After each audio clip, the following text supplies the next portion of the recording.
আজ আমি বগের মাংস রান্না করব। সেই ছোটবেলায় বগের মাংস খেয়েছিলাম, তারপরে আর অনেক বছর খাওয়া হয়নি, কারণ এখন তো আর গ্রামে থাকি না। তাই আমি গ্রাম থেকে আমার নাতির ছেলেকে দিয়ে, মানে ভাগ্নির ছেলেকে দিয়ে আমি বগের মাংস, বগ ধরে, তাই বগের মাংস আনিয়েছি।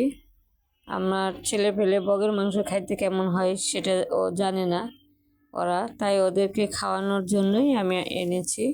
আজ আমি রান্না করছি, রান্নাটা কেমন হয় আপনারা দেখবেন, কমেন্ট করবেন। প্রথমে পেঁয়াজ টমেটো ভাজলাম, তারপর এই যে এক এক করে এখন মশলা দেব। সব মশলা আমার ঘরেই বানানো।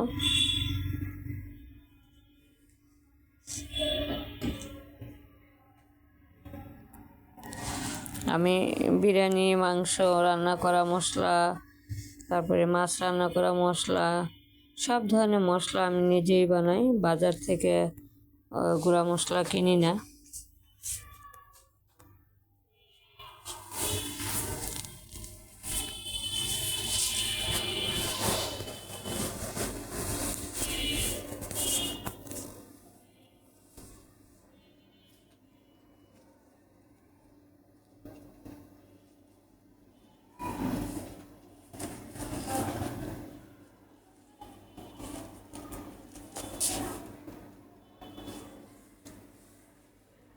এই টমেটো ভাজতে যদি এত সময় লাগে, হ্যাঁ, তার মানুষে দেখবে কি?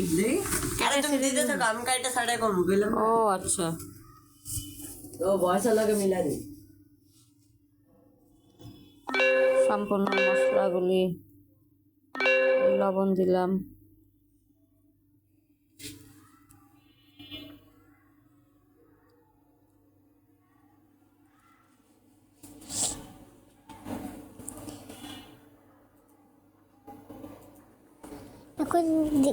তারপরে এখন আদা বাটা, রসুন বাটা, কাঁচামরিচ বাটা।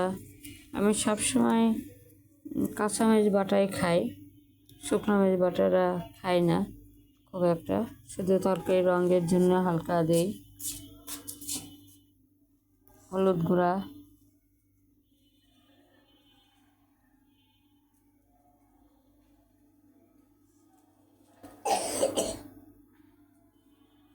মরিচ গুঁড়া হালকা। আমরা সবসময় ঝালটা একটু বেশি খাই আমাদের পরিবারে।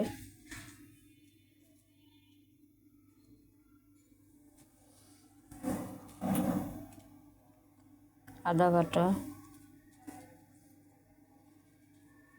রসুন বাটা, আদা বাটা, রসুন বাটা, ব্লেন্ড করা রাখা, একটু পানি সহ দিলাম।